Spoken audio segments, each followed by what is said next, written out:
Good morning, everyone. Subcommittee on Commerce, Justice, Science, and Related Agencies will come to order for its second budget hearing of fiscal year 2026 appropriations process. This hearing will consider the President's budget request for the Department of Commerce. I'd like to welcome our witness, Secretary Lutnick. Glad to see you again. Thank you for your presence here. You were easy to corral, and we appreciate that. Your testimony comes at a pivotal juncture for the department and its agencies. I look forward to hearing about your priorities and how you plan to achieve them under the President's budget request. That request is outlined in a brief document transmitted to Congress last month and further clarified in materials published late last week, proposes significant cuts across several agencies within the Department of Commerce. We need additional information from the department, including the FY26 budget justification and the FY25 spend plan. This spend plan is required by law, and the limited information to date is insufficient.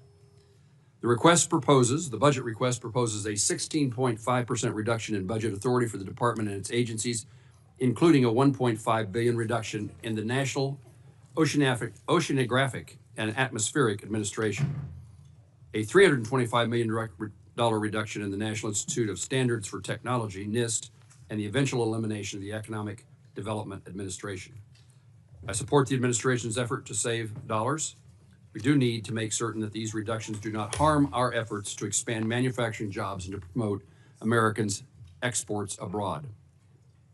One of the instances I'd like to highlight is this proposal suggests the elimination for the Hollings Manufacturing Extension Partnership, a popular NIST program that supports small and medium manufacturing firms in the United States and certainly in Kansas, despite President's strong support for American manufacturing. While NOAA's overall budget is reduced, I'm pleased to see that the budget appendix appears to support maintaining funding and operations for the National Weather Service. Last Thursday, I visited the Weather Forecasting Office in Goodland, Kansas, which I was unable to operate for the 24/7 since early May.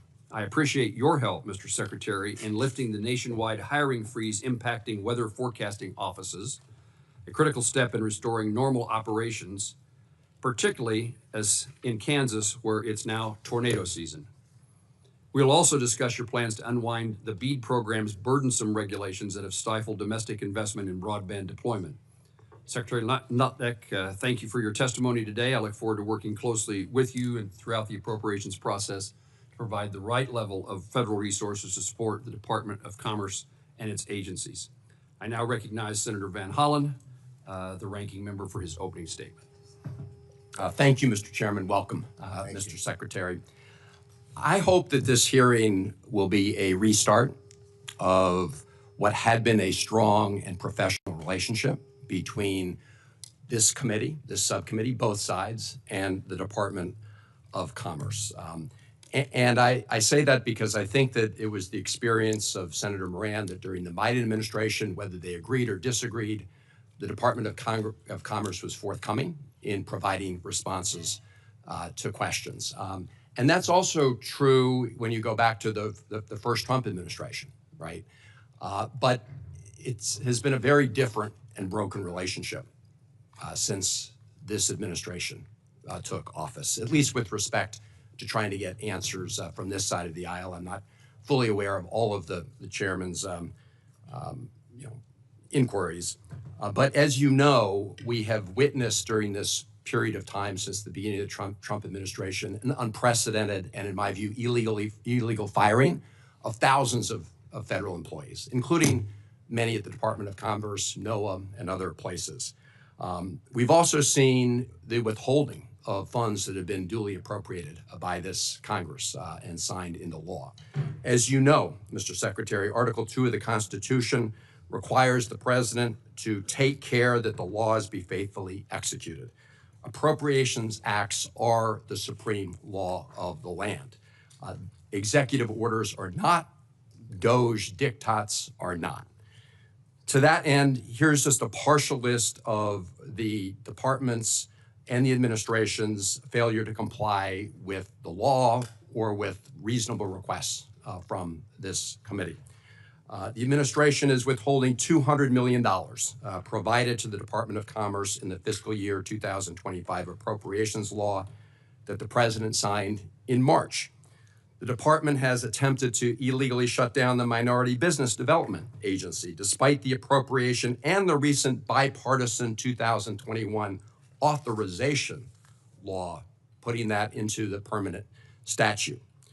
The department has not provided its agency RIF and reorganization plan, despite a letter that both the chairman and I sent to you and the department requesting the specifics. The department has illegally fired nearly 1,000 employees, including over 500 from NOAA alone.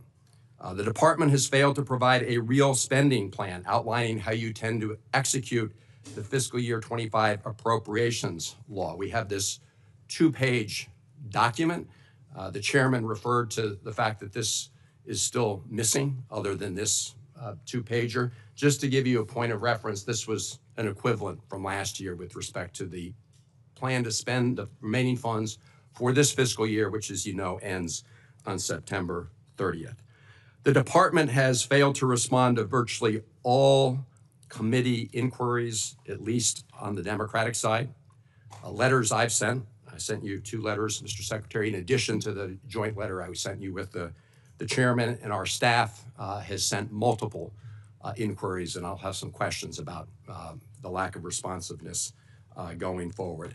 This is, in my view, unacceptable, and I think it should be unacceptable to people on both sides of the aisle. And it's in this context that we're now taking up the fiscal year 2026 appropriations bill, and I've discussed with the chairman of the subcommittee, and I know that Senator Murray has talked with Senator Collins. As an appropriations committee, we've got to figure out how, when we appropriate resources for certain purposes, that those are complied with. Let me just say that beyond the issue of the numbers and the budget, this does come down to people. One such person is Carrie. She's a mom and a homeowner who lives in Maryland. She's a federal employee who worked at the Department of Commerce. She was proud of her mission. She worked to implement the CHIPS and Science Act, promoting domestic semiconductor manufacturing, supporting good-paying jobs. She received the so-called fork email offering her money to quit her job. She said, "I don't need to take that because I think I'm contributing." Earlier this year, she was on medical leave to recover following a major spinal surgery. She then, a few days later, received the message to tell everybody what 5 things she'd done during the week. Her husband said, "Don't focus on that, focus on your recovery." Instead, she worked from bed. Days later, she was fired. Then a judge ordered her and other employees to be reinstated, only for her to be fired again. Making matters worse, not only was her health insurance canceled, but it was also retroactively backdated, meaning she had to pay for the surgery and medication out of pocket. One prescription alone cost her $2,500. She said, and I quote, "Right now I'm working off faith. We have kids, we have a mortgage, car payments. I don't know what we're going to do." Mr. Secretary, this is no way to treat patriotic federal employees who are doing the work for our country. And I look forward to today's hearing and the questions that will be posed from people on both sides of the aisle. Thank you, Mr. Chairman. Thank you, Senator Van Hollen. Mr. Secretary, as I welcomed you earlier, we now look forward to your testimony, and you may begin. Sure. Thank you. And thank you all the members of this committee for having me here today. I very much appreciate coming to visit with you. Chairman Moran, Ranking Member Van Hollen, and members of the subcommittee, it's an honor for me to join you today. America is once again the most attractive destination for investment in the world. Under President Trump's leadership, the Department of Commerce is strengthening American industry from those that are the most popular to those industries that have been long ignored. We are focused on building in America and driving our economic growth. We will narrow the deficit of this country, both the trade deficit and our budget deficit, and we will deliver a new era of American innovation. Businesses are no longer looking overseas. They are choosing to invest in America first. Through the President's executive order establishing the Investment Accelerator, the Department of Commerce has already secured trillions of dollars in new commitments from world-class companies and sovereign wealth funds eager to build and invest here in the United States of America. This surge in investment, paired with renewed commitment to fair and reciprocal trade, is reigniting American manufacturing. We are bringing car manufacturing back to Michigan and Ohio. We are reopening steel mills in Pennsylvania. Just last month, I went out to Arizona and welcomed the largest semiconductor investment in the history of the United States of America, $165 billion, thanks to an investment of TSMC. With respect to CHIPS deals, we are improving those commitments to more than $300 billion, doubling the previous investment of those companies receiving CHIPS Act awards without costing the United States taxpayer a single additional dollar. Our Commerce Department is driving substantial investments across America. Critically, the President's America First agenda goes beyond just economic growth and investment. The President is taking concrete actions to protect American workers and our national security. Under Section 232, the Commerce Department is conducting numerous investigations to protect, to reshore, and revive manufacturing capacity across our critical industries here in America. The Trump administration is imposing tariffs and ending loopholes. In April, we ended the de minimis loophole, which allowed foreign companies to avoid paying tariffs to ship small shipments into America, completely undercutting and undermining American small businesses. New export controls are protecting cutting-edge technologies and finally protecting critical industries and American innovation. In fact, the Bureau of Industry and Security, working with our partners in the Department of Justice, secured 22 criminal convictions, 32 arrests, 38 indictments, 231 detentions. We've seized goods of $185.5 million and additional seizures of another $40 million. Under this administration, the U.S. Patent and Trademark Office is tackling a mountain of unexamined patent applications left by the Biden administration, over 800,000. And we're successfully reducing the backlog for the first time in 4 years. In the past 4 months alone, we've removed 50,000 fraudulent goods and services from the trademark register that blocks the legitimate use of American businesses. Many of these purported trademarks come from what they call a specimen farm, which is basically a fake website produced by AI, producing fake products that aren't really for sale. And we ended them. At NOAA, we are transforming how we track storms and forecast weather with cutting-edge technology. But remember, not cutting any instruments or data. We're adding. We're improving the understanding and prediction of how hurricanes intensify. This season, NOAA's research centers will deploy new small aircraft drone systems and additional underwater gliders. This year, the National Weather Service will be running experimental AI-based forecast systems, and all data will be publicly available. Together, this commitment to innovation means earlier warnings and increased accuracy for Americans no matter where they live. For far too long, America has not protected its workers and its industry. Thanks to President Trump and this administration's efforts, we are reversing this trend. We are reshoring critical manufacturing. We are eliminating unfair trade barriers and practices. We are investing in our American workforce. And with your help, we will continue to deliver growth and prosperity to Americans. Thank you for that. I appreciate it. Mr. Secretary, thank you. I recognize now the chairman of the full committee, Senator Collins. Thank you very much, Mr. Chairman. Mr. Secretary, welcome. It's great to see you here today. It probably won't surprise you, given the many discussions we've had about the lobster industry, that I'm going to start with my first question on that. Maine's lobster industry, as you know, is so important to the economy of Maine. And to me as well. I love lobster. And I've always known that. and it represents Maine. It's really an iconic industry for us of hardworking people that sustain many of our coastal communities. In 2022, the Biden administration proposed regulations that posed a threat to the very existence of the lobster fishery. If implemented, it would have shut down the lobster industry.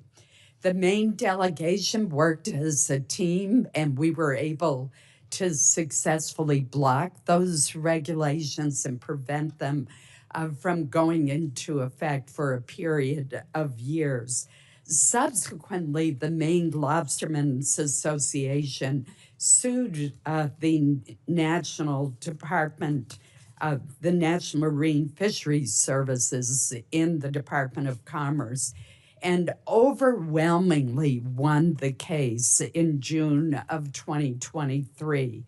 And I want to read you just a little bit of what the judge said, what the three-court panel said in its decision. It said that the service had relied upon worst case modeling that was, quote, very likely wrong, based on assumptions that the service conceded that it did not believe were accurate. Projections that are very likely wrong obviously are not likely to occur. And what the court found was that the service acted in an arbitrary and capricious way and blocked the regulations from going forward. But obviously, it's costly to go to court and to do that. So, Mr. Secretary, I know there's a new executive order that attempts to establish much higher standards for scientific research. It emphasizes rigorous evidence-based methodologies to inform federal regulations. Can you talk to us about how you believe that this new approach to regulation based in science will help protect the Maine fishing industry and our lobster industry from arbitrary and capricious regulations, as the court found was done in the previous administration? This administration views the Maine lobster industry as an American treasure, and we need to protect it. And you will see as we do our trade deals, right? They treat the Maine lobster industry horribly. And in the UK deal, they said, we will invite you to 10 Downing Street and we will have now a lobster dinner. Okay, so we've opened, for example, the UK to lobster. We think this capricious lack of rigor in our science has got to end. So the gold standard executive order saying only real science, not opinion-based science, has to be the rule. So we protect our fishermen, we protect our ranchers, right? These are key things that this administration is going to drive for. So I completely agree with you. We will protect the great Maine lobster industry because it is a treasure for America. Thank you very much, Mr. Secretary. We've also talked about how integrated the Maine economy is with Canada. And Canada's our closest neighbor, our dear friend, and our largest trading partner. And so I have been very concerned, and I know the department and you personally are working very hard on this issue about tariffs on Canadian products. Our lobster, our potatoes, our blueberries are largely processed in Canada and then come back across the border. We have a paper mill in northern Maine, in Madawaska, Maine, whose sister mill is right across the river in Canada. The sister mill in Canada produces the pulp that is piped across the river to the paper mill in Madawaska, Maine. So that's how close the partnership is. 95,000 Mainers are not connected to the New England electric grid. They get their electricity from Canada. I just mentioned these examples. 95% of our refined petroleum products come from Canada. 90% of potash, which is used, the fertilizer for potatoes, comes from Canada.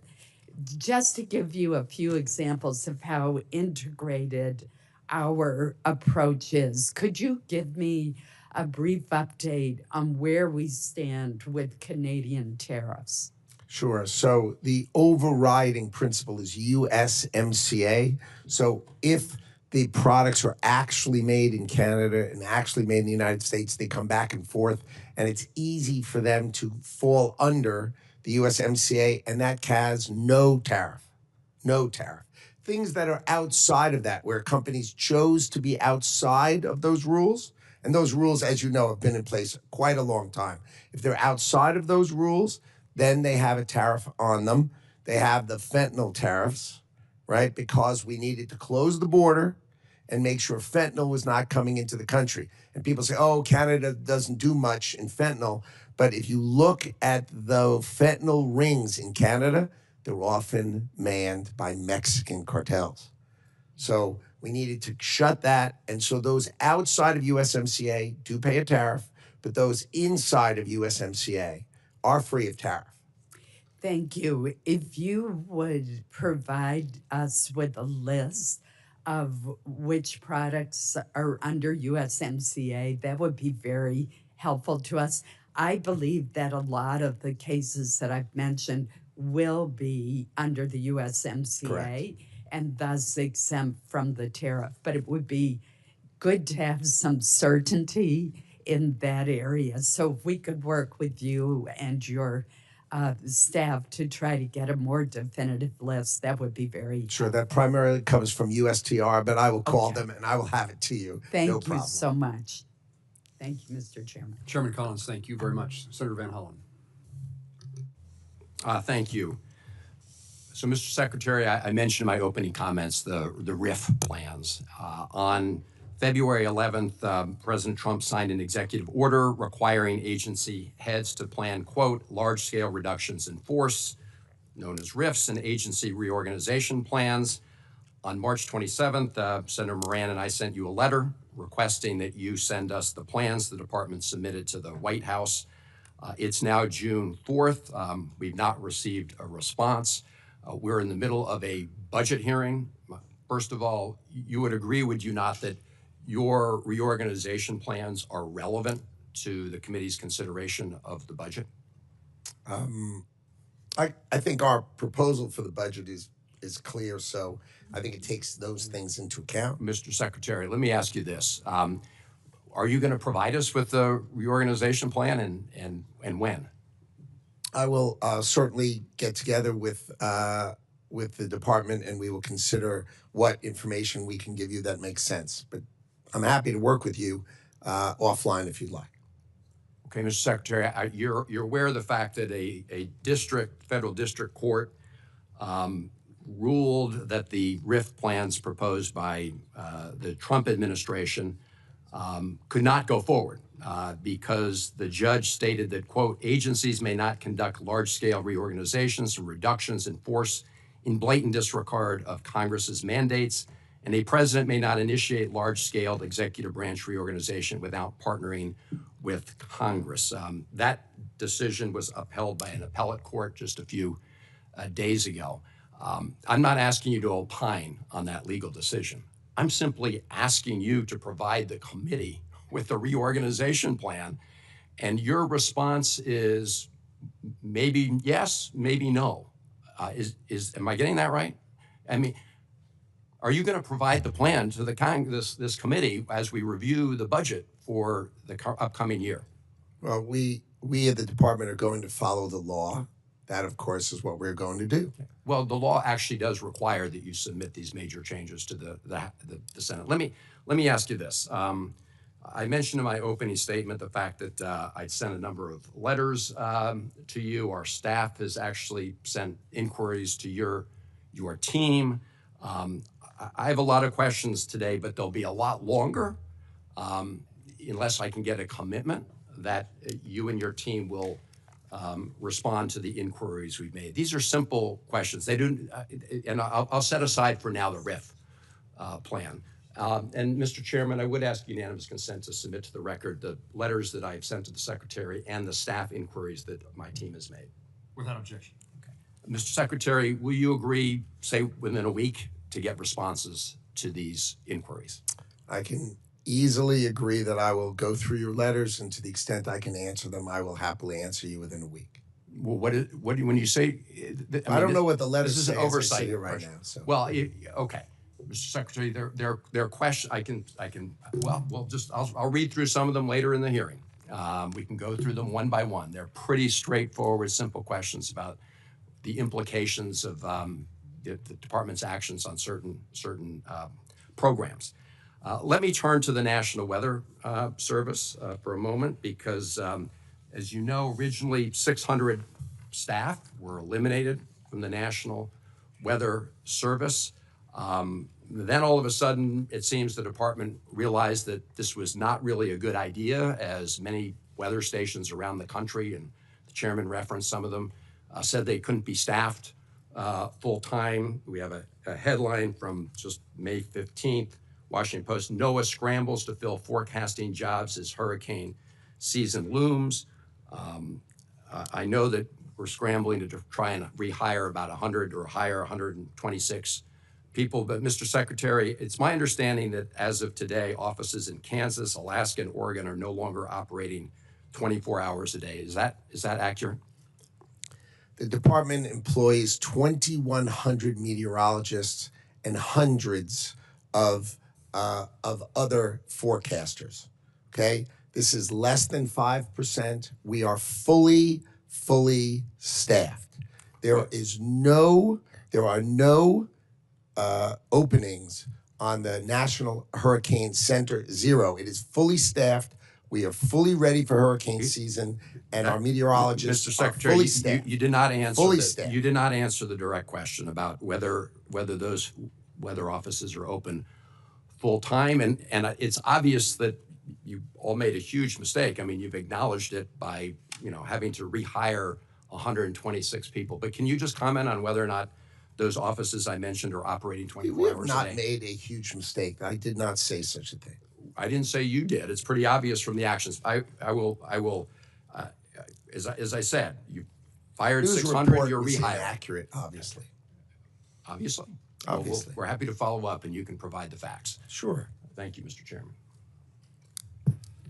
Mr. Secretary, in Kansas, we have lots of manufacturers, and the aviation and aerospace industry is a significant component of that.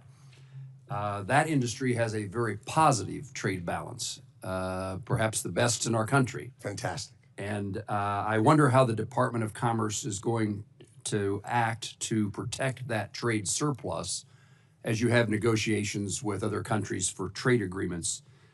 There's a 0 tariff provision on aerospace parts and tools. Is that something that you would continue under the 1979 agreement in the aviation aerospace industry? Is that something you will pursue in trying to maintain so that trade balance continues to be such a positive for our nation? Our nation's aircraft business is, as you correctly say, a fantastic asset of our country, one of the great exports of our country, and we are going to protect it. So we have a 232 in the Commerce Department, but we do expect, as we did with the UK, we negotiated a 0 tariff with them, and I would expect if other countries play ball with us, that I would expect that's an offer we make, provided they're buying our aircraft. Remember, in exchange for us doing a 0 tariff, I mean, think of Donald Trump. He then gets an agreement by British Airways to buy $10 billion. They were competing with Airbus, and in part of that agreement, they committed to buying Boeing aircraft of $10 billion. That's exactly the way the Trump administration thinks about these kind of negotiations. Make sure it wins for American industry. You mentioned Section 232 dealing with aircraft and jet engines in particular. The comment period expired, I think, yesterday. What do you expect to occur next? Well, we expect probably by the end of the month we'll have an analysis and we'll set the standard for aircraft part tariffs. We're going to discuss it with the president. We'll discuss the analysis, and we will take due consideration on what to do. But the key is to protect our industry and make sure those who trade with us treat us fairly. And I think we will use these tools to the betterment of American industry. In the aircraft and aviation aerospace industry, there are certainly large companies. You mentioned Boeing as a particular player in that field, but that's true in Kansas. We have some large companies who manufacture aircraft and aircraft parts, but there's also a lot of mom and pop manufacturers, small businesses are in that arena.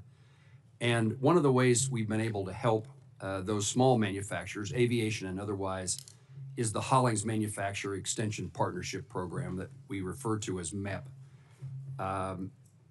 I've heard from manufacturers in Kansas about the importance of that program, and I'm interested in knowing, it doesn't appear that it's going to be funded by what in your budget, or it's not going to be funded by, not going to be requesting funding. How does the department intend to replace the manufacturer's assistance that comes from MEP to make sure that our small manufacturers have the best access to technology and techniques to compete with the larger companies who sometimes dominate manufacturing? Programs that were set up by the Department of Commerce decades ago to assist in technology for manufacturing tend to be outdated. The new technology is AI-driven, automated. I think we need to re-examine and retool a whole variety of these programs so that we are able to provide the best technological assistance rather than just continuing a program that's decades and decades old. So I'm very focused, and our department is very focused on making sure we're bringing our manufacturers the best tools, and we're examining them, and we will do that. And you know, you have a great plant for Panasonic in Kansas. It's fantastic, and that's exactly the kind of manufacturing we hope to reshore to America. Thank you. Thank you for knowing about the presence of Panasonic in Kansas and its value to our state and to the country. I'm going to conclude my questions and next turn to Senator Kennedy. But I hope your budget that we will see, I hope in the near future, it shows us the path that you intend to take to make certain that the latest technologies are available to small manufacturers. Senator Kennedy. Thank you, Senator Reed. Oh, yes, it is. Senator Reed, I'm sorry, I spent time with you on the Senate floor yesterday and overlooked you today. Easily overlooked. Not intentionally. Senator Reed. Thank you very much, Mr. Chairman. Thank you, Mr. Secretary. We've all been talking about bottlenecks, in fact, in the department and elsewhere throughout the government. In fact, last month, Senator Cruz warned about the growing backlog of contracts awaiting approval at the Department of Congress. He warned that NOAA alone has 5,700 contracts set to expire this year. And it's been reported in the press that you are insisting on personally reviewing every Commerce contract over $100,000? That is true. Well, that seems to be something that is not particularly efficient, and that results in the 5,700 contracts just in NOAA.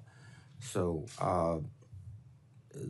again, if you can't find reliable support to do those reviews, I think you're wasting your time, frankly. So I am tasked with the responsibility of my department, and contracts over $100,000 should be reviewed by the secretary. Now, I may have more energy and more time, and if you drive by the Department of Commerce late at night, you're going to see our lights on because I'm going through it. I do it with my team. I do it with the people who run the bureaus, and I teach them how to analyze contracts, not to push forward what was done before. And I'll give you one quick example. They come to me with planes, hurricane hunters, and they said there were $672 million. I said, wow, how many planes do we get? We get two planes? Wow. Can I see the plane, please? Just show me a picture of the plane we're gonna. And they show me this picture of a plane. You remember old planes, they had like mullions in the windscreen, and they show me that, 3 propellers on each side. And I said, my God, when was this plane new? They said, no, you're buying a new plane. I said, no, when was the first one? Excuse me, Mr. Secretary. 1955. Excuse me, Mr. Secretary. These things have You're to stop. talking about a $600 million acquisition. That's Correct. a lot more than a $100,000 contract to do something like cleaning in the buildings that you occupy. Oh, And we cancel huge numbers of absurd contracts for software nobody uses. I said, how many people use this software? 0. These are waste, Excuse me. these are fraud, or these are abuse, and it's my job How to many teach my CEOs? staff. How many CEOs of companies, major companies in the United States, are reviewing contracts at the $100,000 level? And if they would, what would the board of directors say to them? The first year you're there, if you don't do it, you should be fired. You should know everything that's going through. You should do it with your staff. You should teach your staff how to do it, and then you should delegate them to do it once you've taught them. You don't do it, you're abdicating your responsibility. That's how I view it. That's how I ran my business privately, and that's how I'm going to run the government. I'm responsible for our staff. Let's go ahead and get those 5,700 contracts done. There are not, this under weekend. any circumstances, How any about this- contracts how sitting about there. this There are weekend? none. Can you get None. it done this weekend? Work overtime with the gang and get it done? There are Because- no contracts waiting for me, and if there were, I'll be there all night tonight, making sure they get turned out with my team, teaching my team how to do it. Right. No budget cuts. I'm echoing what's been said before, but NOAA is a key aspect of our whole society. Farmers plant based on NOAA weather. We do research so that we understand changing oceans, et cetera. And this cut, as described by Craig McLean, who was served as NOAA's top scientist during the first Trump administration, has said in his quote, the proposal to slash NOAA funding by nearly 30% would take us back to the 1950s in terms of our scientific footing and the American people. And I'm echoing what's said by many other people. You're going to destroy NOAA. Well, that's consistent. Under no circumstances. We have Excuse me. 2,100 meteorologists, and 120 retired this year, and we hired them back. I was able to have them exempted from the hiring freeze. We care about meteorologists. We care about hydrologists who do the rivers and the ponds. So we are fully staffed with forecasters and scientists. Under no circumstances am I going to let public safety or public forecasting be touched. But I tell you what we did cut. We did cut programs writing children's books for climate anxiety. Yes, that was in NOAA. And you agree with me, that's not part of our mission. Our mission is to forecast. Our mission is to protect. Our mission is to advise. Our mission is to research, not write children's books on climate anxiety. How much money did you save there? We saved tens of millions of dollars On of books for nonsense children? out of NOAA. Nonsense out of NOAA. I want to also associate myself with those comments made by colleagues about the MEP program. We find it to be very effective. And the notion that, oh, we're not going to repeat what we did 10 years ago, et cetera, it's working. In the U.S., it's been estimated in FY24 that MEP secured $5 billion in new investments and created and retained 108,000 jobs. It's worth the investment. And this notion that, oh, we have new techniques, yes, we have AI, et cetera, but we have very common things that businessmen look for, like how do I establish my financial relationships with banks? How do I get this new equipment, which is not sophisticated AI, it's machine tools. And how do I do that? MEP does this. Thank you very much. Thank you, Mr. Chairman. Now recognize Senator Kennedy, the senator I've been so anxious to hear from. We'll see if I was right. Thank you, Mr. Chairman. Thank you, Mr. Secretary, for being here today. Mr. Secretary, I think I'm like most Americans. I agree with some of the things that you and the White House have done on tariffs, disagree with others. It's clear to me that the president listens to your advice about tariffs. So I want to spend my precious time trying to understand how you think. If Vietnam, for example, came to you tomorrow and said, okay, Mr. Secretary, you win. We're going to remove all tariffs and all trade barriers. Would the United States please do the same? Would you accept that deal? Absolutely not. Absolutely not. That would be the silliest thing we could do. Why is that?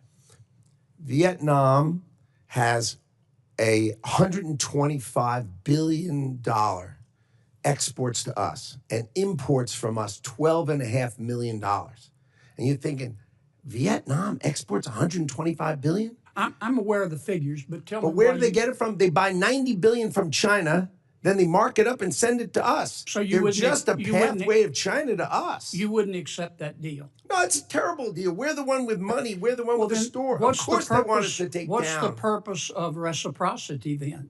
Is reciprocity not one of your goals? Are you telling the president that we shouldn't seek reciprocity? If that's what you're telling him, why are you trying to do these trade deals? What do we want? We want to encourage Vietnam to produce products they're great at But I producing. want to get back to reciprocity. You just said you don't believe in you don't accept reciprocity as a goal. What are you negotiating in these trade deals? Why would we then? open our bank account and their bank account when Why are ours is you 10 times bigger? negotiating trade deals? You're trying to get other countries to lower their tariffs and trade barriers in return for us lowering ours. I think That's true for the things that they'll take from us. That's called reciprocity. Of course. So are you or are you not seeking reciprocity in these trade deals? We are absolutely seeking reciprocity with respect to things that can be reciprocal. But you just said But when they're that importing if a from country- China and sending you it to us, just they're said that not. if a country came to you and offered you the ultimate reciprocity, no tariffs, no trade barriers, in return for us doing the same, you would reject that. Of course, because they buy from China and send it to us. Don't you agree with Suppose me? they said we won't buy from China. Now we're talking. Now we're talking. Would If you it was Vietnam, would you accept that deal? we would consider it. For what things? For What would products? you want to change?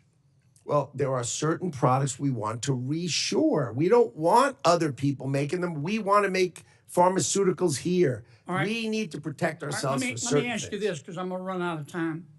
Are trade deficits, are you advising the president that trade deficits are always bad in every situation?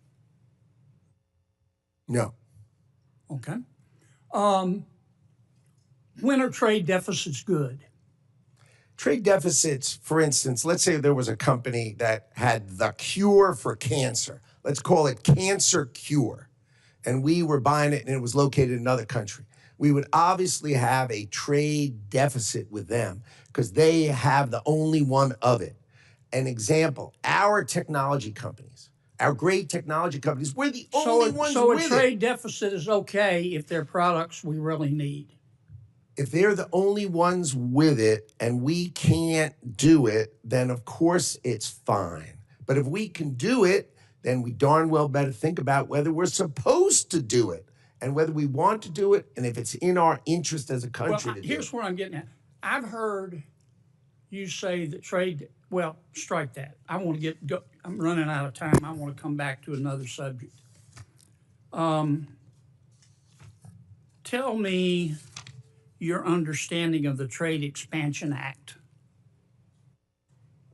I don't have a really good understanding of the term. I may know the act, but I may not know its title. You're not familiar with the Trade Expansion Act of 1962 that gives the president almost unlimited authority to impose tariffs so long as you conduct an investigation? You don't know about that? Oh, my 232s, of course I do. Okay. Sorry, I just didn't know the title of the plan, Yeah. but of course I know. Why didn't you advise the White House instead of proceeding under other statutes? Why didn't you advise the White House to proceed under the Trade Expansion Act? The president chose IEPA because he could do it swiftly and he could do it sweeping in order to address the underlying problems that had created the $1.2 trillion trade deficit that was haunting the United States of Have you read America. the opinion in VOS selections, VUS? I have. What role does the major questions doctrine play in that decision? I am not a lawyer, so I can't speak to it with that kind of precision. That's a litigation that's under current investigation.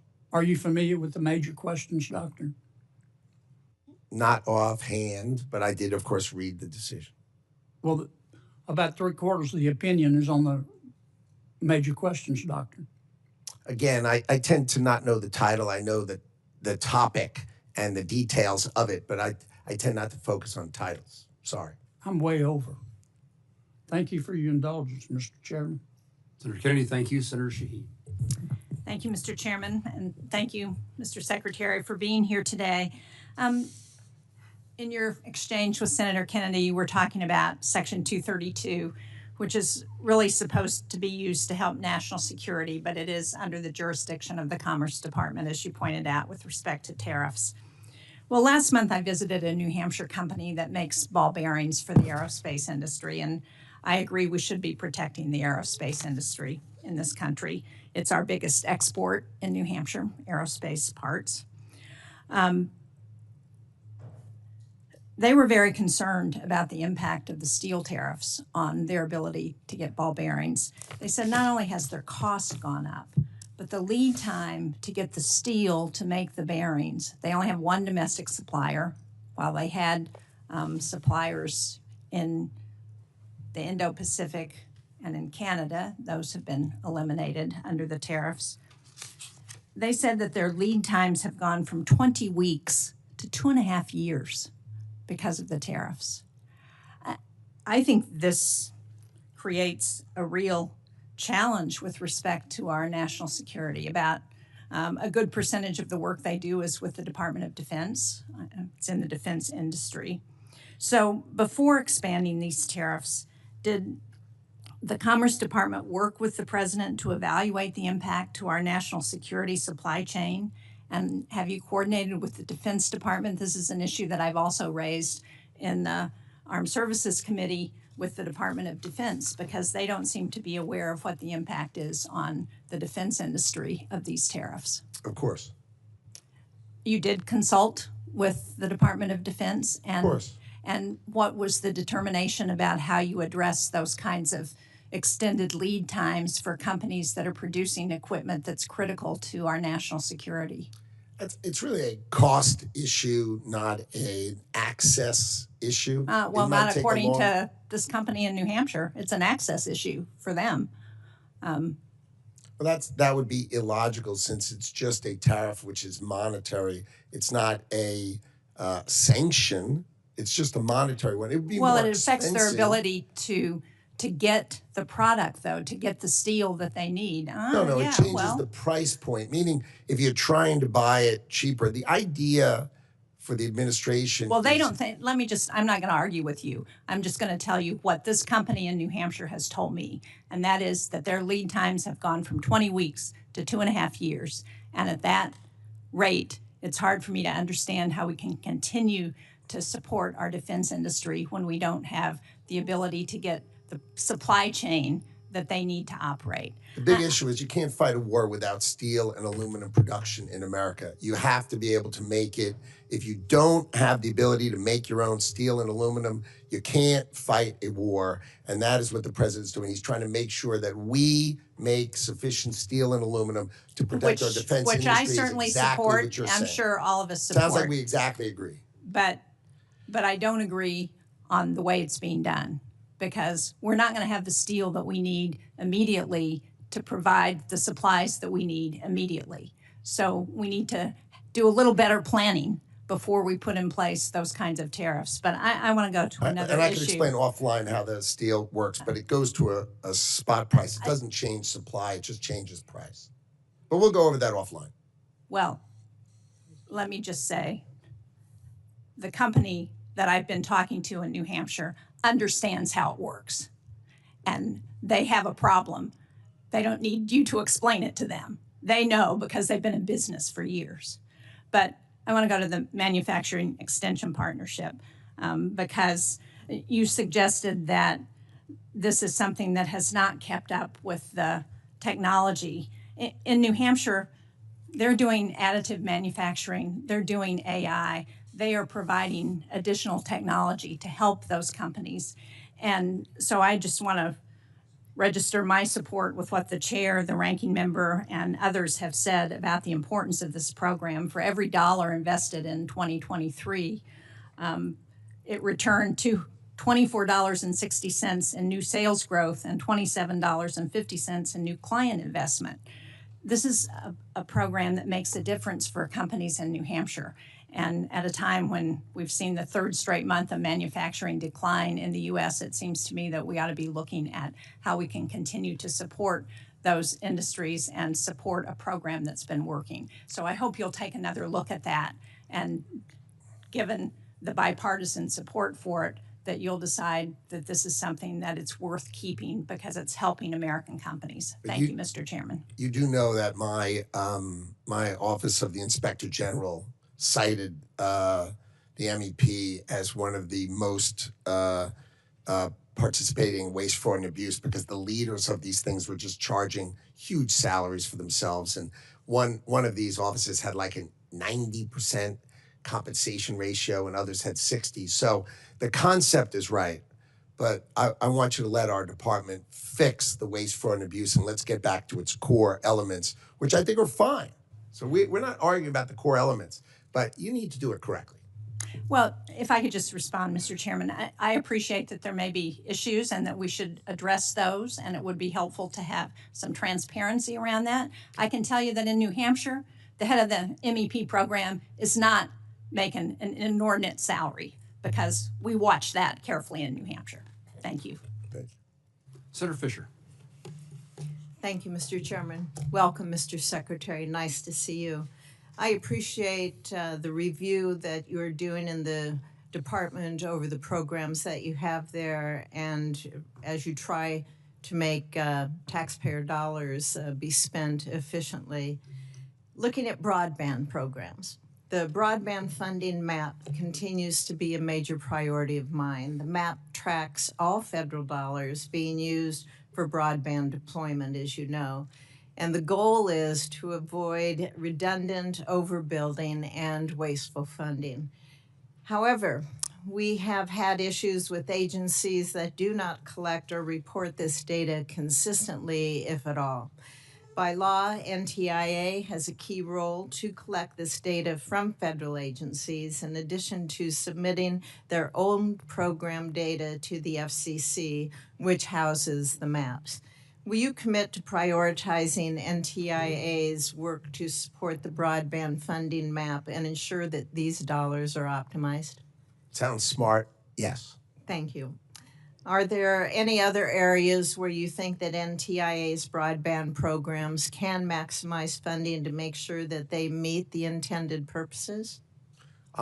We are hard at work rigorously pursuing the details of NTIA to make sure it can be the most efficient and effective along the lines that you were discussing about telecommunications, both access and capacity for growth in America. You and I have talked about the BEAD program in the past, and I know you have your work cut out for you in reviewing that program, especially with all the red tape that the Biden administration created for that program. Do you have any idea on the timing for revising those BEAD program rules? Yeah, so my expectation is we will put out the notice of funding opportunity, the NOFO, shortly.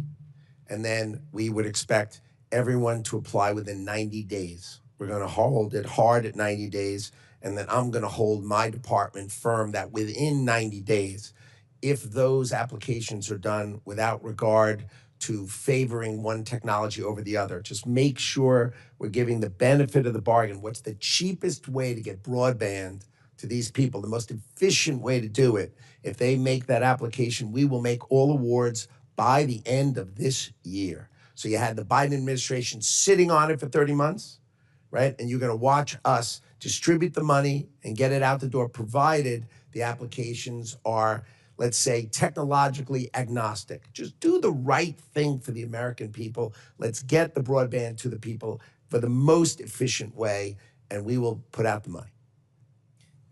I'm excited to see broadband deployment take place to areas that receive no service. We have a number of companies in Nebraska that are able to do that through the Universal Service Fund, through the BEAD program, to be able to get that connectivity out to these very sparsely populated areas. There's a vastness to my state as to others here. To be able to have that happen, the mapping, back to the mapping, is extremely important. But also to recognize, I think, the investment that many of these companies in my state and in other states have made and have been required to make. So I hope you will take that into consideration as you look at reaching these unserved areas, primarily unserved areas, that need to be focused on. Will you commit to working with many of us here that face those obstacles in order to make those opportunities available to our citizens? I'd be delighted to work with you, so I understand your concerns and that we focus on them. Great, thank you. You have many bureaus and you have many programs to cover in making sure that the department uses taxpayer dollars efficiently. And among these are key grants that support Nebraska's development districts. I was pleased to see that they all received their grant approvals this week. That greatly assists our rural communities across the state. As we move forward, can these development districts rely on consistent communication from the department about their economic planning grants? Communication should be at the top of our list, so that sounds like an excellent goal and strategy for us to try to achieve. I appreciate the openness you've had with my office. I hope that continues with all members of the Senate, so that we can work together. You have an important job. You cover many, many, many areas. You have a broad jurisdiction, and it's very important that these things get done and happen in a reasonable amount of time. So I thank you, sir.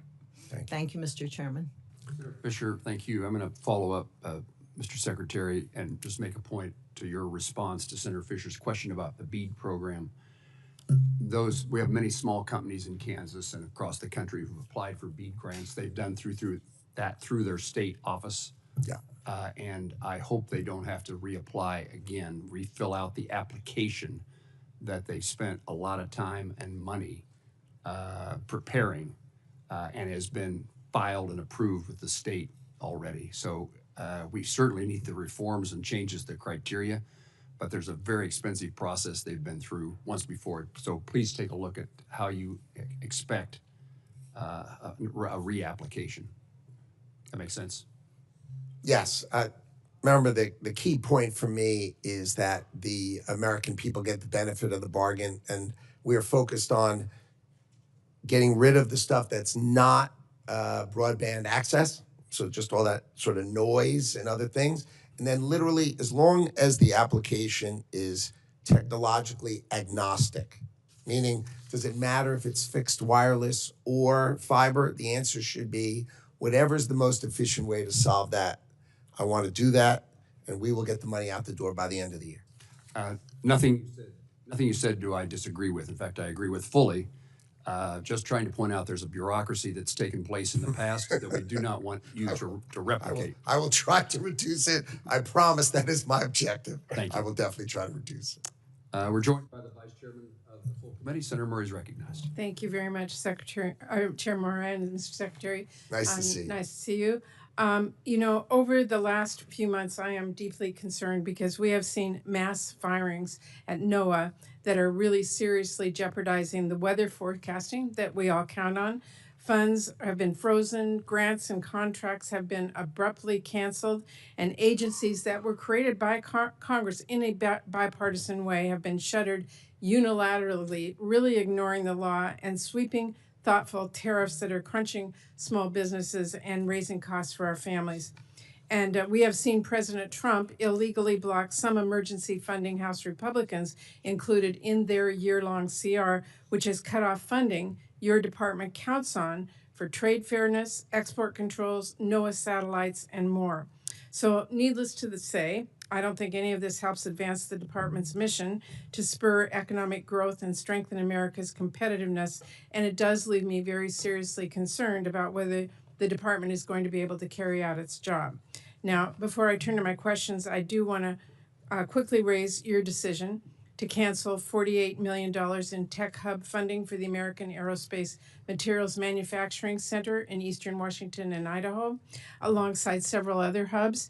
We've had a chance to talk about this yesterday, but I want you to know I have a lot more questions than I think you answered. This hub is really a partnership of industry, academia, military, governments at all levels. Canceling that funding and further delaying progress at the Tech Hub really damages our defense industrial base and limits our ability to compete with China, as I told you yesterday. So that is unacceptable, and I look forward to you resolving that as soon as possible. Okay, we have not canceled anything. And just to let you know, I do have, since we discussed it yesterday, I do have the 220 million. We did draw it down before the date it was due, and we have the funding for the tech hubs. We are going to fund the tech hubs. Okay, I we have look the forward. funding, the 220, right? And the additional 280 comes when there's a forward auction, but I have the money. We will fund them. I'm not canceling them. I just need to make sure they do the benefit of the bargain. I appreciate that, and and they as do I it said correctly. yesterday, we need an answer that everybody understands is critical. Now, I do want to ask you while you're here, one of the agencies that you oversee is NOAA. It is absolutely essential to supporting sustainable fisheries, protecting our natural resources, and making sure that we have accurate weather forecasts. Cutting away at NOAA, as you've been doing, and as your budget proposes to do further, is going to do serious harm. Among other cuts, your budget would completely eliminate the Pacific Coastal Salmon Recovery Fund. That would be catastrophic failure. It would abandon our communities, our tribes, our industries who rely on salmon. And across the Pacific Northwest, salmon are not just fish. They are a way of life, and they are foundational to our economy and our culture. So I would like you to explain quickly why you proposed that cut. And I want to ask you, did you consult with our tribes or fishing communities who count on it before making that decision? The issues are that we do the same thing in multiple ways in NOAA. We have not cut any hydrologists, which are the people who study the But you water. you eliminated the Pacific Coastal Salmon Recovery Fund. That is what I'm precisely asking you about. Well, I think Did you talk to our tribes or our fishermen before you did that? Of course. Well, I have spoken to the tribes. I've talked to the scientists. I've talked to the fishermen. No one in the Pacific Northwest supports those cuts. And I want everyone to know I will not vote for an appropriations committee or appropriations bill that eliminates that funding. Now, staying on NOAA, facilities like the Northwest Fisheries Science Center, which is in Seattle, are really in dire need of investment. For this reason, this CGS Appropriations Committee has long included language requiring the Secretary of Commerce to include the cost estimates for NOAA construction projects of more than $5 million in the congressional budget justification materials, as well as the 5-year cost estimates for those projects. Are you aware of that requirement? My understanding is we filed our budget according to the CR with exact precision. Well, have you submitted the department's FY26 congressional budget justification? It did not include the list of projects. My Which is understanding is required to the CR had certain obligations for us, and we followed them with precision. That's my understanding. The fact is that you are required by law to submit the NOAA PAC construction list to Congress with the budget. That wasn't done. Can we get that list by Friday? I'll happily take a look at it, and if it's required, of course, I will send it in. Okay, it is required. Mr. Secretary, I wrote a law. It was called the Digital Equity Act to help close the digital divide, and it passed with overwhelming bipartisan support. Now, the administration has arbitrarily canceled billions of dollars for the Digital Equity Act, claiming it's unconstitutional. This is a program that every state, Democrat and Republican, has applied for. Every single state in the country. It distributes laptops in Iowa. It helped people get back online after Hurricane Helene washed away computers and phones in Western North Carolina. It's a program in rural Alabama where they taught seniors, including some who've never used a computer, how to use the internet. I wanted to ask you, has the Supreme Court declared this bipartisan law unconstitutional?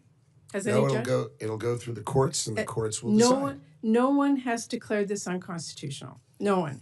Your job, Mr. Secretary, is to carry out the law that Congress has passed. You don't get to keep laptops from our kids because the president doesn't care about rural communities, kids in rural communities. My advice to you here, it is a law. It is not unconstitutional.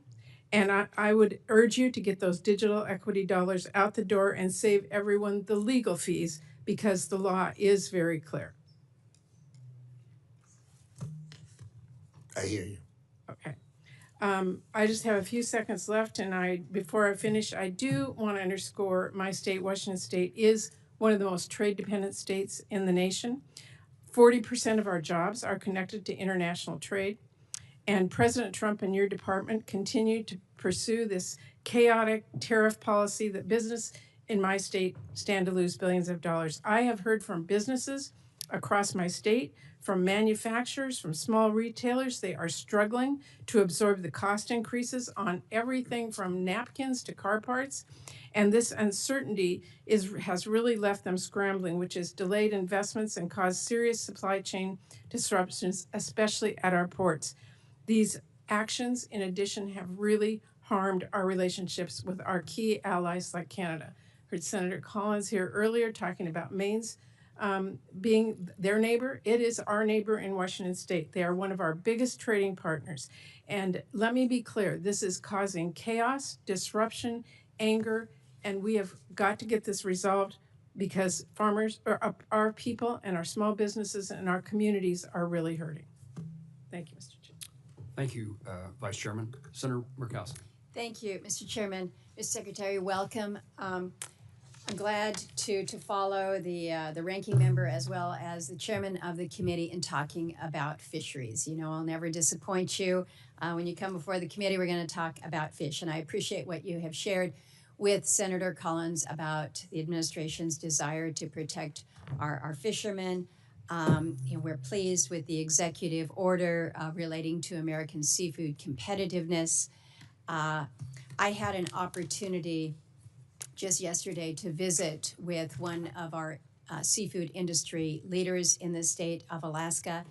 I thought we were going to be talking about some of the tax provisions that are included in the reconciliation package, but he basically said, if we can't deal with the trade issues when it comes to Alaska's seafood, we're not even going to need to worry about the tax pieces, is it because the trade implications are going to kill us. In Alaska, Russia has declared war on Alaska seafood, and they have been very direct and very open about it. They are using their dominance in the seafood market to really help fund their war against Ukraine. And the effort is one that we are looking at and needing to make sure, I mean, really desperate to make sure that the administration fully understands the implications of what is happening right now. We've got the largest federal fisheries in the nation, about 60% of America's harvest by volume. Seafood processing is 70% of Alaska's manufacturing employment. The Alaska seafood industry generates $6 billion in economic output for the state. It employs 48,000 people in Alaska. Right now, we have Secretary of the Interior and the Secretary of Energy and the Administrator of EPA up in the state, all focused on that aspect of resource. But the other great resource for our state is our fisheries, and they are in peril. I would ask for your commitment to sit down with leaders of the Alaska seafood industry, those important stakeholders, so that we can talk about a path forward on some of these issues that are really harming our industry right now? Can you give me that commitment that we can work with your team to identify a time to do just that? Why don't you organize it? It would be my pleasure to come and do it together with you. We can all do it together so we can make sure every topic is on the table and we address it, because our trade policy is out to protect our fishermen, which are a key resource of the United States of America. We are on it. We know about it. I know all about the Russian issues. They've been attacking us for years. This is nothing new, sadly. But let's do it together. And this administration is on your side and is on it. Excellent. I look forward to that, and we'll be working with you on that. A couple more issues. There's been a lot of discussion about NOAA and the budget cuts, as well as with the impact on the National Weather Service. We've been working with the Secretary of Transportation, Secretary Duffy, about aviation safety. We're going to make some headway. There's good support within the budget now to do that, but we have a connection here with the Department of Commerce in that the Automated Surface Observing Systems, the ASOS systems as they are known, which provide for the aviation safety, are managed by the National Weather Service. So right now, we're looking at about a 40% staffing shortage, and I've heard what you've said to other colleagues about, you're not cutting in key areas. I need to make sure that we are looking critically at the National Weather Service staffing in Alaska to make sure that we are not compromising in any way the systems that are vital to transportation, commerce, and safety. We need them to stay operational. So if you can just commit to me that you'll look at that. Sounds sensible to me. Another one that works on the safety side, and again, it ties into our extraordinary oil resources. We have to move that oil by ship out of Valdez. It has to go through Prince William Sound, and they rely on the National Data Buoy Center to manage not only the buoys there in Prince William Sound, but over 1,000 buoys that are operated by both domestic and international partners. Right now, we have a buoy, the Seal Rocks weather buoy, that's right outside of Valdez. But the tankers can't leave Valdez unless they get the wave height information from the buoy, the weather buoy that's sitting out there, right? Mm-hmm. This buoy's been out of commission for months, and we're told it's due to funding for operation and maintenance in NOAA's budget. It's really old. It needs to be replaced. I Oh don't my care God, if how I showed old. you what that looked like, Let's- you and I no. would hold our heads in our hands. We all look at them, and the problem is it's not just the buoy out there at Seal Rock. It is this system, this constellation that is designed to be the information source, the protectorate for the safety. So let's work on this. But I highlight How to modernize it. We've got highlight to because we've got some work to do, but it all knits together. So I've highlighted a couple of specific promise you're in it. instances. We're in it together. I promise. I won't agree make with you go out there if you'll commit to me that we're going to upgrade these systems. But in the meantime, we're going to get them operational so that we're not compromising safety. Absolutely sensible. Appreciate it. Thank you, Mr. Chairman. Senator Coons. And thank you, Mr. Chairman and Ranking Member. Welcome, Mr. Secretary. Look forward to working with you. You are, I believe, the first Secretary of Commerce to be a patent holder. And I personally am excited to work with you on protecting American innovation and patents. I have 4 different areas I want to touch on: AI chips, patents, the PTO, and IPEC, Manufacturing USA, and the MEP. Let me briefly, in one sentence, say I agree with comments made by members of both parties that the Manufacturing Extension Partnership is worth improving and saving, and I look forward to working with you on it. I've seen it in the field. I've seen the impact it can have. It could be modernized and focused, absolutely. But in my state, they delivered cyber tools to small manufacturers, and they've delivered state-of-the-art support. 1 down. 2, AI chips. What's your sense of the importance of AI to the 21st century? It's my sense that it's going to redefine our economy, our security, and our place in the world. And what's your sense of where U.S. advanced AI chip manufacturing stands relative to the Chinese right now? So I agree with you that AI and the AI industrial revolution is our revolution in our lifetime. It is the industrial revolution of our lifetime. America has invented all of the great chips. And how many chips will we make versus the PRC this year? Currently, we're making 200,000 wafers, right? And we have demand of 10 million. Now, the chips deal that I made with TSMC, the Department of Commerce made, increase that. We'll have 1.2 million chips, wafers. 1.2 million wafers. So we'll be at about 12% of our demand. And how It's much will the woefully PRC, inefficient. how much will the PRC make this year of advanced chips? They say they're making them, and they are not. Okay, they do not have. We have restricted the tools to make the highest quality chips. And I think, look, the FT reports that they're making fewer than 400,000 chips. Yeah, maybe I think probably less than closer to 200,000. So let's say it's 200,000 of the most advanced chips being made in the PRC, millions in the United States. Let's just agree that this is bipartisan, sustained over 2 administrations, and critical to our future, because we want the most advanced frontier AI compute to be in the United States, the most advanced models to be in the United States, and this to drive this century for the United States. So I agree. My concern is that the diffusion approach of the previous administration, the AI diffusion rule, that mandated more than half of AI compute be located in America, has been set aside without, to my knowledge, a clear replacement. And I'm concerned about the deal with the UAE and what it means if we provide to the UAE a significant quantity of chips without a clear path for a greater amount of compute to be here in the United States. Could you just tell me how you see this new deal? I'm concerned that we are at risk of dependence on Middle East compute rather than U.S. compute, given some of our real challenges. And I don't agree with the argument that's been made by others, not by you, that if we don't provide these chips to the UAE, the Chinese will. How do you view that point? So number one, I agree, and the administration agrees that compute, more than 50% of compute must be on our shores in America. So we completely agree.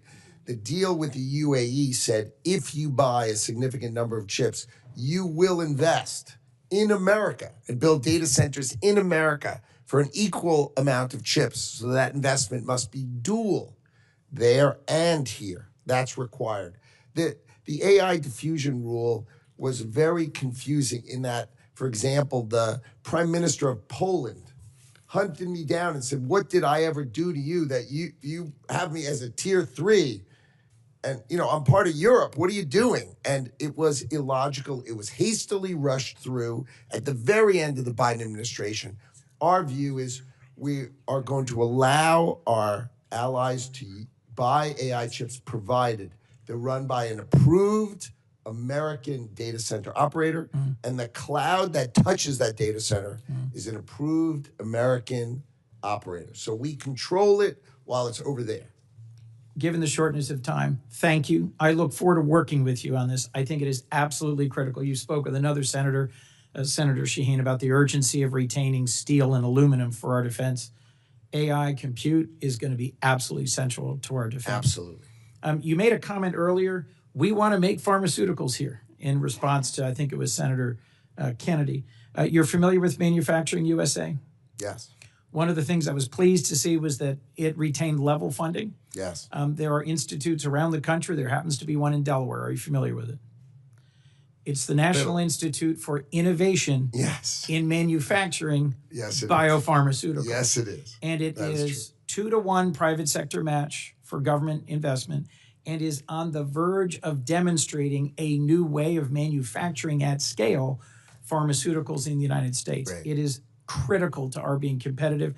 I'd love to talk to you about that in more detail. My last point quickly, I agree that there are too many unexamined patent applications. PTO fee diversion in the past has robbed the Patent and Trademark Office of critically needed resources to hire more and better examiners, to reduce the backlog, and to improve that speed. I have a bipartisan bill with Senator Tillis that would permanently prevent fee diversion, which increases the backlog. Would you work with me to support that? I'll be glad to work with you. I think the Patent Office is one of the least understood and most incredible value for the United States of America. I think we undercharge. Yep. The fact that we have our amazing judicial system, that you can have access to it for $2,000. $2,000. And the U.S. judicial system should just do whatever you want. Seems extraordinary. Now, we want the price to be low so that the inventor can come in. But over time, I think we should have more money, and I think that's something that we're going to talk about. So I want to make sure we capture the benefit as well as the cost that's coming from the Patent Office. There is a long-standing but underutilized capacity, the Intellectual Property Enforcement Coordinator, that is meant to corral IP enforcement across the administration. I'd also like to talk to you about why I think that should be funded and why we need some function like that, no matter how configured. I look forward to talking to you about Thank you, Mr. Secretary. Senator Merkley. Thank you, Mr. Chairman. And I believe the chairman has already raised the issue of the manufacturing extension partnership. Last week, I met with about 20 small manufacturers in Oregon who had benefited from this, and they were telling me their stories of how much more they'd been able to increase their efficiency due to the expertise brought to bear through MEP.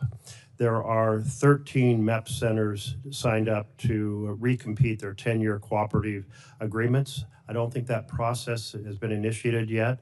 Are you planning to initiate that process soon? Well, I have to sort of sort it out with how the Office of the Inspector General has been really had a very, very negative report. So we need to clean it up and we need to modernize it. So that's what we're working on, and then we're going to go forward, try to figure out what to do next. Can you meet with those of us bipartisan fashion that have seen the powerful impacts on supporting American manufacturing by small businesses through MEP to maybe go over the Inspector General's comments and think about how, if we need to reform the system, we can reform it, but then we can get this renewal, this contract. Well, that sounds like a great idea. I'd be glad to do that. That'd be sounds terrific. great. Thank you. I wanted to turn to the CHIPS world. To implement the CHIPS Act, Commerce signed contracts with American chip makers, but you have noted publicly that you are not planning right now to distribute the CHIPS award dollars even to folks who have satisfied the contract conditions. So just to be clear, yes or no, are you currently withholding the funding to chip makers who already had these contracts? I think the benefit of the bargain, there are numerous contracts that can be made better. For example, the TSMC contract had a $6 billion award for $65 billion a building, and then we were able to modify the award for the same $6 billion of funding, but $165 billion a building. I think commitments of 4% or less are more appropriate than a 10% funding. Just seemed overly generous, and we've been able to renegotiate them. So if the question is, are we renegotiating? Absolutely, for the benefit of the American taxpayer, for sure. Well, I'll just note that I'm concerned. I'm concerned because the whole goal was to reinvigorate American chip manufacturing.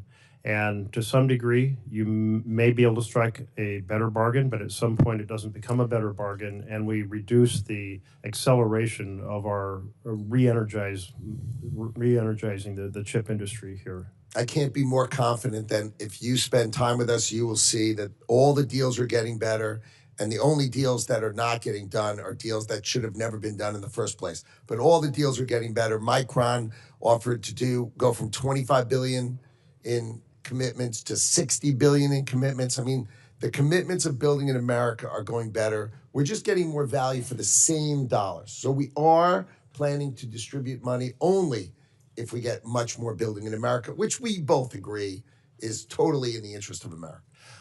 Well, I hear your point. I will say that when companies find, when they put a lot of work into striking a deal, that contract then is up for renegotiation down the line, that also kind of discourages folks from being able to rely on the contracts that they've struck. So I'm just registering concern about that, and hope the rest of the deals that were struck, if they can be renegotiated to the favor, I hope they can be done and we can proceed, because I don't want to slow down the work that we invested in a bipartisan fashion to reinvigorate chip making here in the United States. Sure. Thank you. I wanted to turn to the tech hubs, and the department has canceled a number of, well, I think quite a few of the tech hubs awards, and maybe it's a similar situation. I think you're planning to recompete them, correct? Correct. And in doing so, are you committed to a full and fair process with no discrimination against those who won in the first round? Of course. Absolutely, great. I appreciate that. I'll tell you, the microfluidics hub in Oregon, the challenge of cooling chips is such a key part of advanced chip making, as many more layers are added to try to reach the maximum amount. And that's such an important technology for the future. And so I can tell you the community in Oregon was very excited about the investments they've already put into this strategy. And I think it's I know that they were very competitive the first round. I'm sure they'll be very competitive the second round, but I just want to put in a word of how important it is that technology continue to be pursued aggressively. I look forward to reading. Thank you very much. Senator Britt. Thank you so much, Mr. Chairman. Mr. Secretary, it's wonderful to have you here today. Great to see you. Thrilled to have you in front of this committee. And just to kind of build off of what my colleague just said, obviously, I wanted to highlight the good work that's done by Southern Research and their Birmingham Biotech Hub. Right. The Birmingham-based experts and scientists are national leaders in oncology, precision medicine, population health, and infectious disease, and are well-positioned to make sure that any groundbreaking advancements that are made can be done there. And my only question to you, and I really appreciate your commitment to making sure the process is fair and thoughtful moving forward, is that if there's some senators from both sides of the aisle that would love an opportunity to just sit down with you, and would you just commit to giving us a few minutes of your time to talk about it? Sounds great. Excellent. Happy to commit to it. Thank you so much. I appreciate it. So I want to highlight a success story of the automotive industry in the great state of Alabama. Auto manufacturing has truly transformed our economy. It has literally driven us into the 21st century. It started in the late 1990s with our very first OEM right outside of Tuscaloosa, Alabama. And since then, we've added more than 3, along with countless suppliers, 150 Tier 1 and Tier 2 suppliers throughout our great state. So in a little over 25 years, Alabama has become the premier host for the automotive industry. We are also the #1 auto exporting state in the country. Alabama auto exports are sent to 78 different countries, and actually one of our OEMs exports more than 2/3 of its product. I wanted to work with you to make sure that Alabama continues to be the premier, and the work that we're doing, I think, is exactly what President Trump wants to see more of: onshoring jobs and providing life-changing opportunities for the citizens that I serve. And so I want to know, how are you going to work to replicate the great work that's being done in places like Alabama and other states? Our objective, especially in auto, is to reshore. I think we have $250 billion of committed reshoring in auto alone. And I know that Alabama, they love, for whatever reason, you've done a great job, because they love Alabama. Excellent. And I think you're going to be your state's going to be a great beneficiary. As Senator Graham knows, they love South Carolina just the same. That's right. So auto is coming back to America, and the president is on it, and he's driving it. And we feel it every day. Good. Right? You had an announcement the other day by General Motors saying they were bringing their engine manufacturing back into America. That's I mean, huge. these are the things we need to employ our people, and it's coming. And so I know thank you considered an export credit. Is that something that's still on the table? The idea of the export credit comes with a trade deal. Okay. If you're a country and you're willing to open Japan, Korea, who export to us, right? If you're not willing to open your market, why are we giving you anything? But if you're going to open your market, now let's talk. And that's exactly the president's view. If you don't want to open it, you can pay a tariff. If you want to open it, then we're here to talk. Well, we hope to continue to grow the automotive industry in the great state of Alabama, and just want to set the record straight. And I appreciate you saying it as well. But these are jobs that change what is possible for the people in those communities. And they have been able to achieve the American dream as a result of these opportunities. And we want to make sure that they keep coming. So thank you so much. Last month, you launched an investigation into the effects of the U.S. national security of imports of commercial aircraft, jet engines, and their parts. Mobile, Alabama is home to the 4th largest manufacturing location for commercial aviation in the world. Will you consider the production needs of both Airbus and Boeing to meet the extreme commercial backlog that we've seen? I think it's now over 14,000 aircrafts, in order to make sure that we are doing what we need to meet the needs of our country. Can I say exactly? Yes, okay, exactly great. the way you've said it. This is a lot easier Exactly. than I thought. Excellent. Thank you so much. Okay, can you help us understand how the administration might address companies that are actively investing and onshoring today so that they can supply domestic customers with their U.S. operations? And when I'm looking at this, I'm talking about aluminum, and we're looking at kind of the president's tariff policy as it continues to work to rebalance the U.S. economy through the onshoring of manufacturing activities and the fortifying of domestic supply chains. So when you're looking at stuff like aluminum and other things, kind of how are you approaching that from your perspective? The steel and aluminum industry are huge. To produce steel and aluminum, you have the biggest input is power. Imagine melting that iron ore, that power. And so what happens is the foreign governments subsidize their utilities, and they provide the electricity just too darn cheaply. And so what happens is the Chinese and these foreign governments, they just dump steel on us. They crush. We've had 40 steel mills, and now we have 10. And as the president says, you don't make steel, you can't fight a war. So he's protecting that industry, bringing it back. You're going to see more steel and aluminum furnaces and mills in the history of this country be built over the next 3 years. And they're all committed to it, and they're coming. Yeah, and we're proud to do that in the great state of Alabama as well. Thank you. Senator Peters. Thank you, Chairman Moran. Secretary Lutnick, good to see you here. Thank you for being here today. Nice to see you. I know you've talked about this issue a fair amount today, but it's important to me, and I want to bring it up as well. The National Weather Service forecasting offices are absolutely critical to public safety, and I know my colleagues have raised this issue, but I think it's important for me to restate so you just know how important it is for all of us here. The employees in these offices issue weather and flood warnings, as you know, maintain critical observation equipment, protect life and property, and literally for decades, they've always been open 24/7 because weather happens at night too, not just during the day. It happens all the time.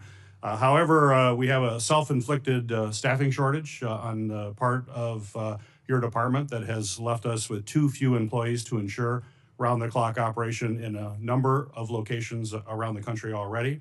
And has also left other offices, such as the one up in Michigan's Upper Peninsula in Marquette, spread so thin that they're concerned that they will not be able to provide the 24/7 coverage. So this is a major concern for us, particularly in a very rural part of the state.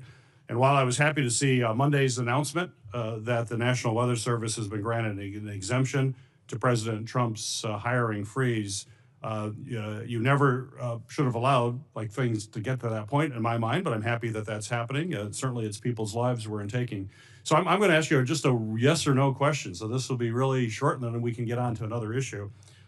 Will you commit to me that the forecasting office in Marquette, Michigan will not cease its round-the-clock operation? Yes or no would be great. You don't understand it yet because no one's explained it to you. These are hard drive computers, literally, that no one has seen in 25 years with green screens in these offices. They should be on a cloud. Our 2,000 meteorologists should be able to watch them round the clock. The concept that we're talking about, a green screen and a hard drive. So the answer is no, you're saying? No, we were going to modernize it. We are going to staff those offices. I can commit that we're going to staff those offices, but I will commit to you that the next time you see me, The concept of having 3 people at some regional office will be laughable because our 2,000 meteorologists and our hundreds of hydrologists will be able to stay and forecast and protect us in a modern way instead of these green screens and hard drives. And it's hard-coded and it's absurd. Okay, so a no answer, a no answer. One of Congress's biggest bipartisan achievements, I think, over the past few years was the passage of the BEAD program, which gives funds to individual states to connect every citizen to the fastest, the most reliable internet that's possible. Right now, your department is slowing down these broadband projects and has a 90-day freeze. States are ready to move forward. Michigan's ready to move forward. Broadband providers are standing by. And the summer construction season is already underway, and it's a short season in Michigan, particularly in the northern parts. Unfortunately, you've indicated your department is planning to release new rules that would force states to restart their bidding process and tell states that they can't choose which are the best performing broadband technologies for their individual community. You've said that you care about efficiency. I appreciate that. But let's be clear, forcing states to start a process over would waste millions of dollars, add months, potentially years of delays to shovel-ready broadband projects that are ready to go this summer, especially in states like Michigan with a short building season. Millions of Americans, including over 250,000 Michigan households, are on the brink of receiving low-cost, high-speed internet. And your department, I believe, shouldn't stand in the way of this. So again, another yes or no question. Do you agree that it would be a huge waste of money and a disservice to Americans who need reliable internet service to restart a bidding and proposal process? No, the Biden administration had 30 months and they did nothing. We are going to say within the next 90 days, as long as you are technologically agnostic and you agree to provide the broadband at the cheapest price per user, then we will get it 90 days for application and out the door by the end of calendar year 2025. 30 months under Biden, no funding. 100% under Trump administration by the end of 2025. That's impressive. And you should at least agree if we get it all out by the end of 2025, that'd be super. Well, we'd like to have a faster than a 90-day process. The states have been working on this for some time. The state of Michigan is there.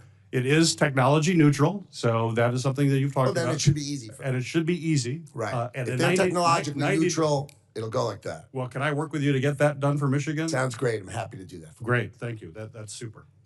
Thank you, Mr. Chairman. Senator Graham. Howdy. Nice to see you. All right. We're going to do this real quick. President Trump's decided that whatever you charge us in tariffs, we're going to charge you. Has he decided that? To a point. Yeah. Okay. To a point. All right. Well, that's you more than can't use my bank account if I can use yours. If mine is 100 times bigger than yours, that's not fair. Reciprocity. Logical reciprocity for sure. Okay. Well, that makes sense to me. Whatever you do to us, we're going to do to you, and we'll reach out. Maybe we'll go to zero. That'd be great. But the idea of pushing back against people who have higher tariffs than we do makes sense. I'm glad you're doing it. And that's what you're doing, right? Of course. Okay. I'm also glad you're using tariffs to change people's behavior. Like, if you're going to let your country be a dumping ground for fentanyl, maybe we should tariff your stuff. Does that make sense? Yes. Well, it does, to the world out there. If you want people to change, make it in their interest to change. Pat them on the back or kick them in the ass. I don't care what works. So in Mexico, these labs are out in the open. They're killing more Americans, 3,000 a week. We're going to do something about it under Trump. And if you don't want to get tariffs, change your behavior. Well said. If you manipulate your currency as an unfair trade practice, you're going to get tariffed, right? Well said. If you close like agricultural markets in France, you're going to get tariffed. Well said. If you require a business partner, Chinese business partner to American company in China, then that's no longer acceptable. It'll just cost money. Cost money, and they can cheat and steal our stuff. They do. So these tariffs have a purpose. to make us safer and stronger. And we've been talking about China. We've been talking about getting ripped off. I want to thank you and President Trump for doing something about it. Is it fair to say there are a lot of people who would like to talk to you about new trade deals? That is definitely true. Okay, I can tell you the major car companies in Germany came over here and met with the president. Are you aware of that? I was in the room. They make BMWs in South Carolina, Volvo. They make Mercedes in Alabama. And they talked to you about making more of the car in America, didn't they? Oh, they offered almost $100 billion in investment in America. So thank you to those car companies. Absolutely right. The American dream is to own a German car. As long as it's made in, if it's made in South Carolina, Yeah, that sounds right. fine to me. I own one. Bubba makes wheels, BMW. So what you've done is you've got people to come here and talk to us differently. They're talking about making the engine now in South Carolina, right? That is correct. They're talking about more content in South Carolina. That is correct. And this export credit makes sense to me. The 70% of the cars, 60% made in South Carolina, are sold overseas. That helps our balance of trade. Do you agree with that? I agree. Okay. So this is working, folks. Some agree. of the tariffs, maybe I'll have a problem with, but what you're doing, good. You're telling people, if you rip us off, you're going to pay a price. Stop poisoning America. Stop cheating. Stop closing your markets. Now, do you know that China and India buy 70% of oil from Russia? I do. Do you think it is helpful for China to buy cheap Russian oil to keep the Putin war machine going? Is that a good thing for China to be doing? Doesn't sound good to me. Good. I'm going to give you another example of how we can use tariffs. We want peace. We're not out to humiliate Putin, but we want to stop the killing. To China, you're propping up Putin's war machine. You're the largest purchaser of his cheap oil. You're providing component parts to his military. You want to be normal? Act normal. We have legislation in the Senate that would have put a 500, make you look weak, Howard, 500% tariff on any country that props up Putin's war machine. And we'll have a carve-out for any country helping Ukraine. You're good to go. So China, if you want to avoid tariffs, help Ukraine. This is coming, Howard. We've had it with this war. I appreciate President Trump talking to Putin, sending Witkoff over, trying to make it a win-win. He ain't interested in peace. So the Senate is ready to roll. And to our friends in China, if you keep helping Putin and propping up his war machine, we're going to hit you hard because you're destabilizing the world. You're putting our nation at risk. You're rewarding bad behavior.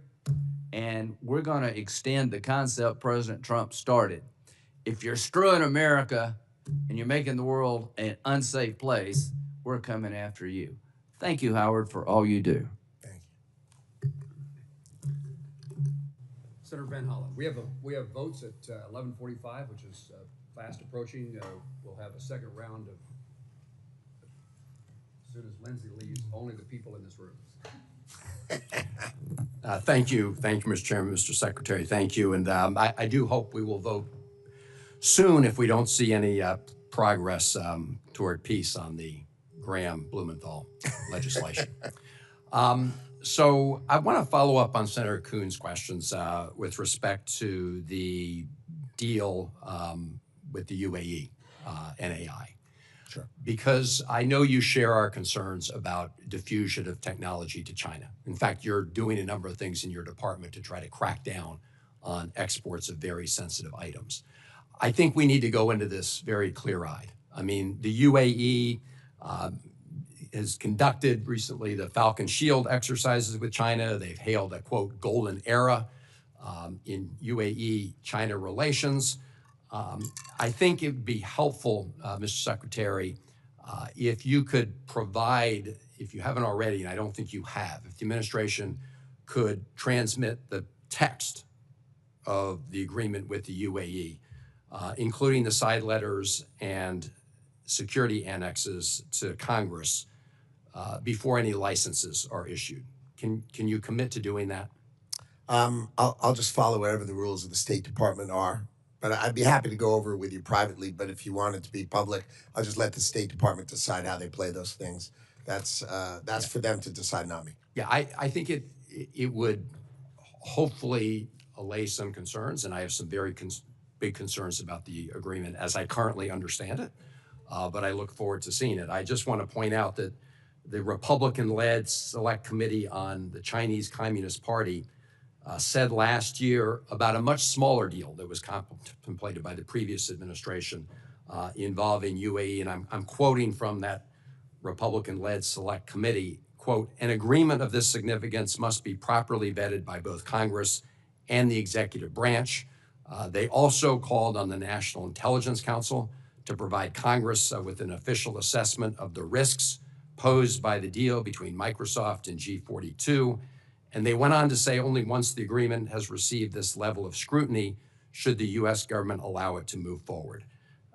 Do you think that was good advice from the Republican-led Select Committee, Mr. I don't know what the topic they were addressing was, but well, this was done in the whole of the administration, talking through it, and it's not a legally binding commitment. It's a framework on which to pursue things. I understand that. I think the concern is that we make sure that we lock down the terms, at least that we understand the terms, or Congress has some information about the terms as we go forward. That's not unreasonable, is it? No, as I said, I'd be glad to go over it with you, but if it's that you want me to transmit it, I think the State Department would have to say that's okay, and that's just their prerogative. Understood. Quick question on the Patent Office. And I agree with Senator Kuhn's comments and yours as well about the importance of the Patent Office. I've also been concerned about DOJ getting access to unpublished patent applications. That's not happening. No, not happening. No, that's just no, and I gave a little laugh of no. You heard all that. So you can provide 100% assurance that that's not happening. Okay. 100%. No. Thank you, Mr. Secretary. No problem. I appreciate that because that would be obviously of great concern. So look, I look forward to the chance to get together. There are lots of statements you've made over time. I'm not going to take the time today to interrogate you about them all. Although I do want to ask you this one question. I assume after yesterday you're no longer advocating people buy Tesla stock. It was on Jesse Waters. He showed arsonists burning cars and attacking a company. Then he showed Tim Walz literally attacking Elon Musk's stock. Yeah. Not the man, not the product, literally his stock. And I just thought, a terrorist attack on a great American stock seemed to require a response from me. And that's why I understand. Mr. Secretary, I think probably you would agree that Secretary of Commerce probably should not often be offering suggestions on stock purchases, but I'm going to leave it at that. I'm not going to go through some of these other statements today. I do want to end, and I'm going to pass it over to the chairman where I started. I do hope that at least from our experience so far in the first 4 months, when I say ours, I'm speaking at least for the Democrats on the committee, that we can hit the reset button with you and the Department of Commerce. And I would welcome the chance to sit down with you and go over all of these issues because we've got a budget to deal with. We hope that we can resolve it. I'm going to be working in good faith with the chairman. So can we get together and go over a number of these issues I've raised and some that I haven't? Be my pleasure. Thank you, Mr. Secretary. I think you've been truthful to that last sentence. It'd be my pleasure. Why not?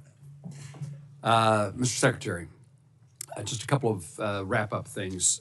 First, I've been involved in trying to make sure the United States is prepared for foreign visitors to our country, particularly with the FIFA and the soccer tournaments that are approaching quickly. Huge. The U.S. Olympics is in Los Angeles.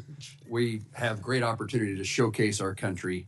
And I want to make sure that the Department of Commerce is interested and pursuing opportunities to make sure that the visitors are eligible and able, those who are eligible to be here are here. We need help with the State Department in regard to visas. Communities need infrastructure support. But I just want to highlight that the tourism and travel industry is something that is important and should be very important to the Secretary of Commerce. And I'd love to hear your thoughts in that regard. It is. In ITA, we have a group dedicated to tourism. And I mean, this is a wow, right? We've got the club championship, right? The FIFA Club Championship, FIFA World Cup, the Olympics, and our 250th anniversary. I mean, this is, if there's ever a time for America to shine, it's right now. We've got to take out all the stops and make sure we are putting our best foot forward. And I'm happy to work with you. We've got to make sure the Department of Homeland Security and the State Department issue those visas. And we've got to make sure our infrastructure is there and the tourism experience is second to none. And I'm happy to work together with you on that purpose because this is just a great opportunity for America. Mr. Secretary, Senator Klobuchar and I co-chair the Senate Travel and Tourism Caucus. I'm not exactly sure what the name of it is, but this is a highlight for us. Oh, I testified that I'm not good at names either, right? I know the content. I know the content. The title, of the caucus. But we need to make certain that we are prepared, and those days are fast approaching, and I look forward to working with you to make sure that's the case. And working with ITA, President Trump appointed a interagency organization to coordinate activities within the administration. I think that's very useful, and I hope that they're hard at work. You responded to, I'm going to see if I can get you to respond to a way that Senator Peters would not think you're saying no to a question that you might be saying yes to. And that is, he and I've introduced legislation, he's agreed to co-sponsor that would permanently designate the National Weather Service employees, that certain category of employees, as essential and therefore not subject to a hiring freeze. They are essential under the law, as I understand it today. If we don't do our job as a Congress and get a appropriation bill done and government shut down, they're still working. They're essential. And my understanding is that you're supportive of that legislation, and I'm trying to have you say that my understanding is correct.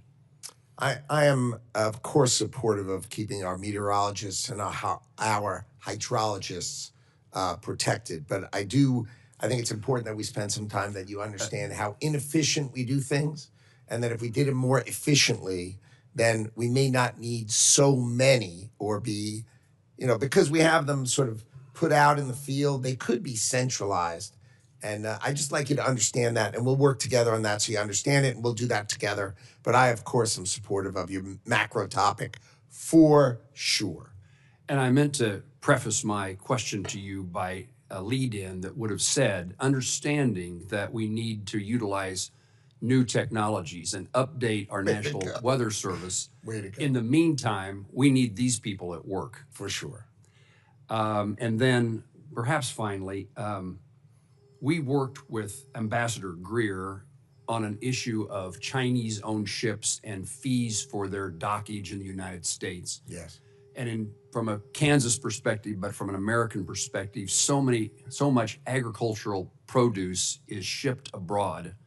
Senator Murray indicated she's an export state, a trade state. Kansas, airplanes, aviation, of course, agriculture, and the concern that we were trying to address, and Ambassador Greer, I think, was very helpful in understanding of the circumstance. But absolutely, we want to have American-built ships transporting our goods around the globe. First, we have to make some. We have to make some, and that's the problem.